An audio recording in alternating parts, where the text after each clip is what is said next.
Hi everyone, Carl Steele here, English 4113 for class 25. This is about the conclusion to Beloved, and it'll be the second to last video I make for the semester. What I have here is an image from a work of art that's owned by the Brooklyn Museum by Sanford Biggers. This is a picture I took in 2012. The work is currently not on display. It's a piano that has a tree running through it and plays Billie Holiday's song Strange Fruit. And the work of art is about lynching. But it reminded me a bit of Sixo singing as he's being burned to death slowly before he's shot. And he sings to mock the white men who are killing him. And he sings also to rejoice in the child who's about to be born, whom he calls Seveno, that he knows that his beloved has escaped pregnant with their child, and that something of him is going to live on. And I think that intermingling of death and life and music and laughter is another way to maybe read the Sanford Biggers work of art. And so that's just an image I'm going to keep coming back to as I work my way through these slides. So talking about beloved. A quick review of some of the things that have interested me in this novel on this particular rereading. One is the question of what cannot be represented.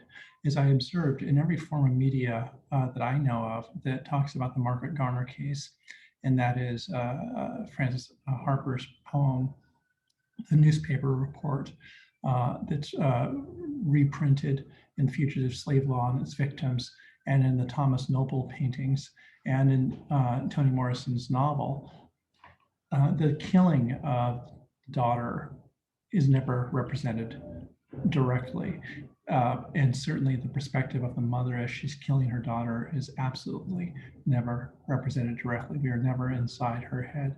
We never actually see that child being killed. And I find that very interesting. There's this sort of absence at the heart of it, which is the thing that drives everything in this story. But we think about what can be represented, and this is where Morrison steps in especially. What can be represented is the survival for everyone, not only beloved who survives as a form of undead memory, but also of the children who have to live with a mother whom they know killed one of them. So here's Denver talking. She cut my head off every night. Bugler and Howard told me that she would, and she did. Her pretty eyes looking at me like I was a stranger.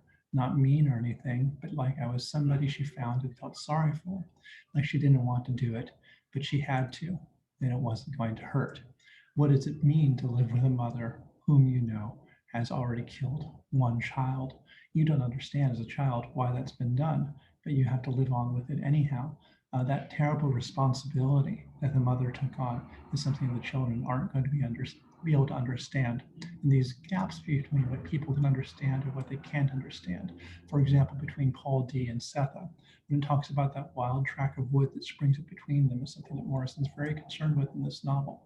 As we move from one mind to another, different points of view, we're also getting different limited perspectives, right? There's this theme of community and isolation, something I talked about in the last video. And so community is, of course, a form of crowding, right? It can be something that you don't want. Isolation can be something like being left alone, no one there to watch you fall, right? I'm talking about ice skating that Morrison offers us.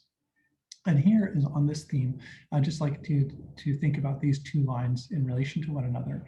The opening of the novel, the very first lines, 1, 2, 4, was spiteful, versus the opening to the last section of the novel, 1, 2, 4, was quiet. Is it better to be spiteful, to have something there? Or is it better to be quiet, to have nothing there, to be left alone, to be starving to death in the midst of this community that has abandoned you, right?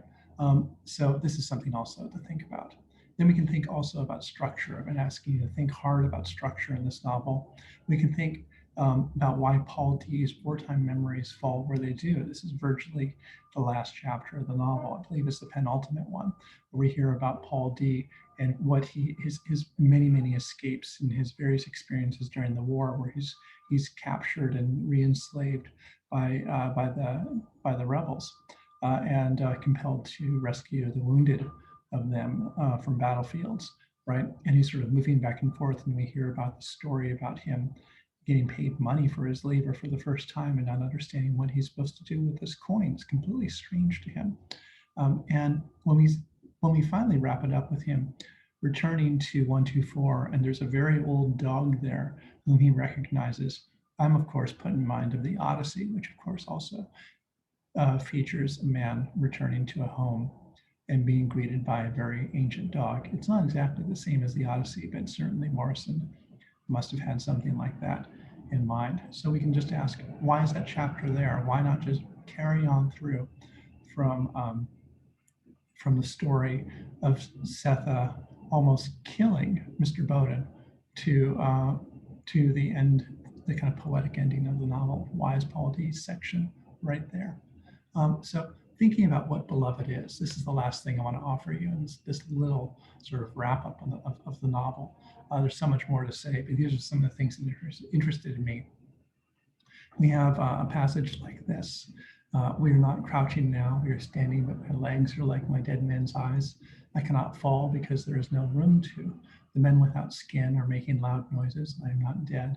The bread is sea-colored. I am too hungry to eat it. The sun closes my eyes. Those able to die are in a pile. I cannot find my man, the one whose teeth I have loved, etc., etc., etc. What's being described here? It's the middle passage. It's something that Beloved herself personally would never have experienced.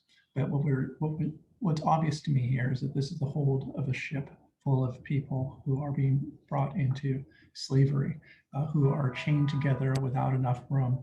And room has been made for some of them because the corpses of the people who are dying in the middle passage have been removed and thrown overboard by the men without skin. That is, white people who look like they're lacking skin, right? There's a kind of horror of looking at them. I cannot fall because there is no room to. She's surrounded by bodies, but eventually those bodies are removed.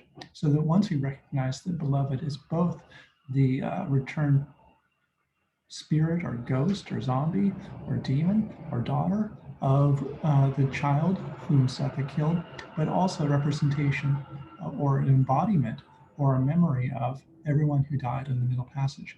How does that transform how it is we understand this character and what this novel is doing? It's by no means anymore about a personal trauma, although it's also necessarily about a personal trauma. So keep that in mind.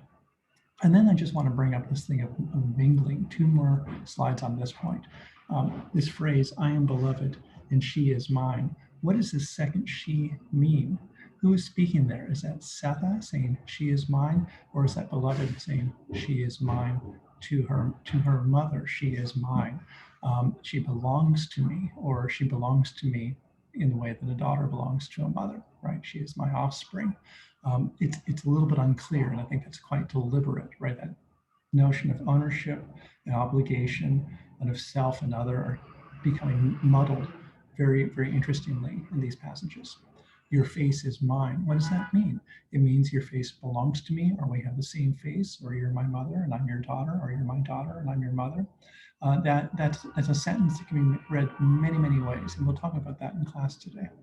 And then I want to offer up this. There's three sections there's sort of prose poetry, one from the perspective of Setha, one from the perspective of Denver, and one from the perspective of Beloved. And these are sort of at the lowest point of the novel for Setha, where Setha has lost her job, where she's completely at home with Beloved, who is growing large, with a child growing in her, who is probably the offspring of Paul D, who knows? And they're sort of starving to death. Setha's growing smaller, Beloved's growing larger, and Denver's desperately trying to keep it all together. And we have these three long passages from the perspective of each of the three women who are in this house. But then we get a fourth one, what's happening in there. Let me just read through some of this and talk briefly about this with you. This phrase, Beloved, you are my sister, you are my daughter, you are my face, you are me. So we have Beloved. It's someone saying that word. You are my sister. Who is saying that? Is that Beloved saying that to Denver, or Denver saying that to Beloved? You are my daughter. This is Setha speaking to Beloved. You are my face. You are me. Who's speaking this here? It's not entirely clear, and that's quite deliberate, right? Where is self and where is other in this moment? I have found you again. You have come back to me. Who's speaking here? I found you again. Is that Setha speaking or is that beloved speaking? You've come back to me. Again, same question. Who's speaking here? You are my beloved. Setha speaking to her daughter, perhaps. You are mine, you are mine, you are mine. There are three of them here, three women in the house. That's repeated 3 times. Have something like that in mind and trying to understand what Morrison's doing in this section. I have your milk. Who has her milk, right? Is this beloved speaking to her mother? Is this the mother speaking to beloved? I have your smile. Same question.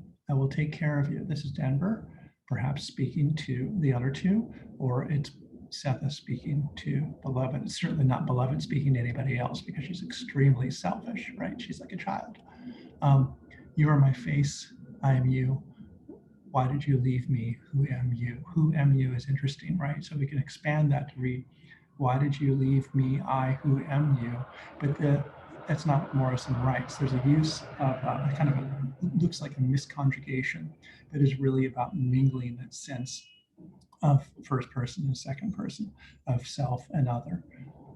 I will never leave you again. Don't ever leave me again. You will never leave me again. That phrase, you will never leave me again, is it a promise? Is it a threat? What is it? Who's speaking? You went in the water. That sounds like beloved speaking. I drank your blood. That sounds like Denver speaking when she's having milk from her mother's breast and the blood of her sister is mingling with that milk. I brought your milk. Setha may be speaking to her daughters. Right? All this stuff is mingling together. The boundaries between self and other have become impossibly mingled in this section. And when we keep in mind that beloved is both the daughter that Setha killed and also some sort of embodiment of everyone, of someone who died on the Middle Passage or was brought over on the Middle Passage, someone like Setha's own mother, it becomes incredibly difficult to determine precisely what's happening here. And it would be a mistake, sort of an outrage against the unheimlich qualities of this novel, to resolve this section into meaning any one thing or another. Try to keep these complications in mind, all of them at once as you're reading through this, and the novel will actually work for you, I think. So just to end with this phrase, right, which is repeated many times at the end of the novel, 3 or 4 times, this is not a story to pass on, right, just to make this perfectly clear, right? This is a sentence that can be read multiple ways. One is, don't skip it, don't ignore it, don't treat it as if it doesn't matter, don't just pass on it, but also don't transmit it, don't tell anybody it, keep it to yourself, keep it locked up in yourself, right? Where are we supposed to stand in relation to this story, right? And this is almost where the novel ends. It finally ends with an emotion, beloved or beloved, right? Which is both kind of a name and also an emotion and also a kind of a mark of a past tense of someone who has been beloved, right? Someone who's present and past all at the same time. What we shouldn't do is resolve this into a story of personal trauma that's somehow healed. This is not a therapy story. It's not a story about one person with a problem, but it's a story about a community with a problem of ongoing trauma, memory, ownership, relationships between self and community, self and other, and what we were supposed to do moving forward with that. So I'm looking forward to our final conversation about this novel today. Thanks so much.